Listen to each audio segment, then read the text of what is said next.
You slept 8 hours. You follow the rule that everyone repeats. But when the alarm went off, you still feel tired. This is one of the most frustrating things about sleep. You did the right thing, but your body didn't feel recovered. Maybe the problem is how well you slept. I am Dr. Gilarte.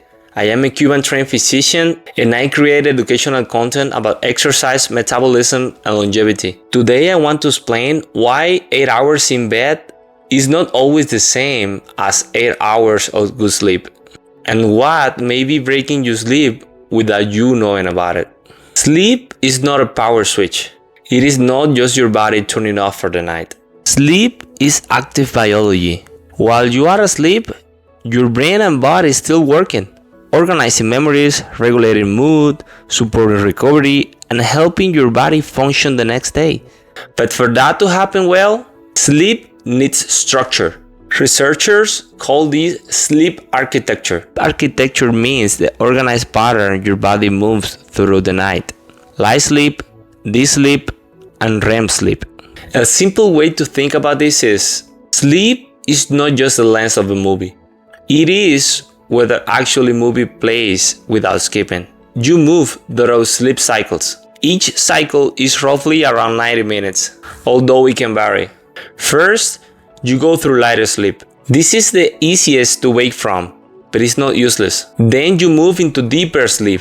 Deep sleep is harder to wake up from and is more concentrated in the first half of the night. Then you move to REM sleep, which is strongly associated with dreaming, learning, and emotional processing. REM tends to become the longer in the second half of the time. So if your sleep keeps getting interrupted, the problem is not just that you woke up. The problem is that your body may not be completely in the full sleep structure. You can be in bed for 8 hours, but if your sleep is fragmented, your body may not get the same restorative value. This is why you can wake up tired after a full night of sleep. Now let's talk about 5 common things that can break your sleep. Number 1, caffeine. Most people think that caffeine only matters if it keeps them awake, but that is not the whole story. Caffeine can affect your sleep quality even if you fall asleep. Caffeine works by blocking adenosine. Adenosine is one of the chemical signals that builds up during the day and helps you feel sleepy at the night. Caffeine does not erase that sleep pressure. It blocks your ability to feel it. Depending on the person, caffeine can stay active for hours. The half-life of caffeine is around 3 to 7 hours, and sometimes longer. That means a coffee in the afternoon may not stop you from falling asleep later, but it can still affect what happens after you fell asleep. So if you're sleeping enough but still waking up tired, look at your caffeine timing. For many people, stopping caffeine between 6 to 8 hours before go to bed is a reasonable starting point. If you are sensitive, you may need even more time. Number 2, alcohol. Alcohol is tricky because it can make you feel sleepy, so people think it helps sleep. But falling asleep faster is not the same as sleeping better. Alcohol can sedate you in the first part of the night, but as your body processes it, sleep can become more fragmented. It can also disrupt REM sleep. That is why some people drink, fall asleep quickly, and still wake up feeling wrecked. The thing that helped you fall asleep may be part of what made you feel worse. If you drink regularly and you often wake up tired, this is one of the first variables that worth tasting. Not forever, just honestly. Try to reduce alcohol close to your bedtime and see what happens to your sleep. Number 3, light exposure. Your body has an internal clock called the circadian rhythm. This clock helps tell your body when it should feel awake and when it should feel sleepy. And one of the strongest signals for that clock is light. Morning light helps tell your brain the day has started. Evening bright light can set the opposite signal and make your body think it should stay awake. This doesn't mean that the blue light is the only problem. The problem is usually a combination of bright light, screens, stress, and scrolling until bedtime. A simple, practical step: get outside in the morning if you can, especially after the first hour after waking. At night, dim the lights and reduce screen intensity in the last hour before bed. You don't need a perfect biohacking routine. You just need to stop confusing your body's clock every night. Number 4. Inconsistent schedule. Your body likes rhythm. If you wake up at 6 a.m. during the week and 10 a.m. on weekends, your internal clock is constantly shifting. That is sometimes called social jet lag. Social jet lag means your sleep schedule shifts so much that your body feels like it's changing time zones, even though you never got on a plane. The most important answer is not usually bedtime, it's wake time.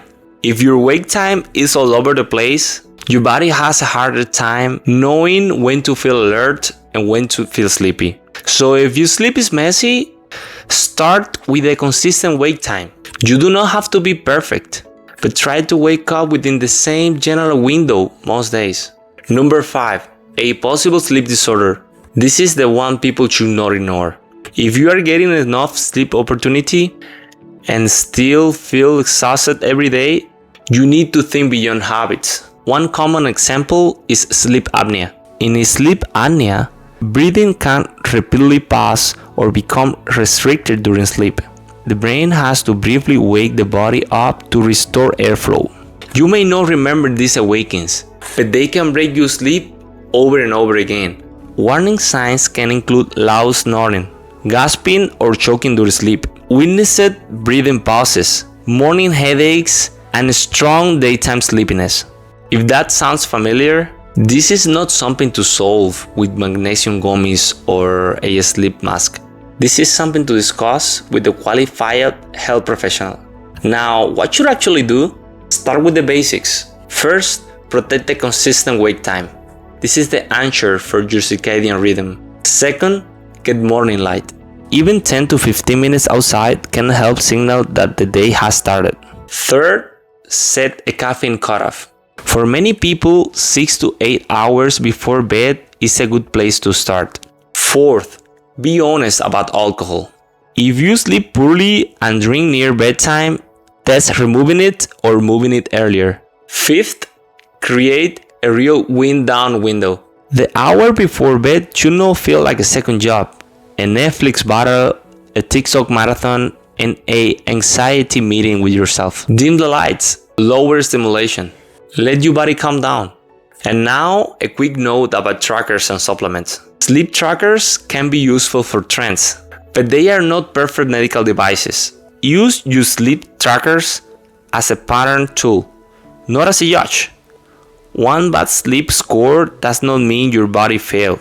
Look for trends. Worse sleep after alcohol, better sleep after exercise, worse sleep after late caffeine. That is useful. But do not obsess over every minute of REM or deep sleep. For supplements, the answer honest is simple. Supplements do not work well on top of bad habits. Melatonin is not a knockout drug. It is more like a timing signal. It might help in certain situations, like jet lag or circadian timing problems, but it is not the foundation of good sleep. Magnesium may help some people, specifically if they're low, but it's no magic. And most sleep gummies are just a more marketable way to avoid fixing the basics. So before you build a supplement stack, fix the big rocks. Wake time, morning light, caffeine, alcohol, evening stimulation, and possible sleep apnea. The goal is not just 8 hours unconscious. The goal is a sleep that is structured, consistent, and restorative enough that you can actually function the next day. So if you sleep 8 hours and still wake up tired, don't only ask, how long did I sleep? Ask, was my sleep fragmented? Was my caffeine too late? Did alcohol disrupt the night? Was my schedule inconsistent? Start here. Educational only, not medical advice.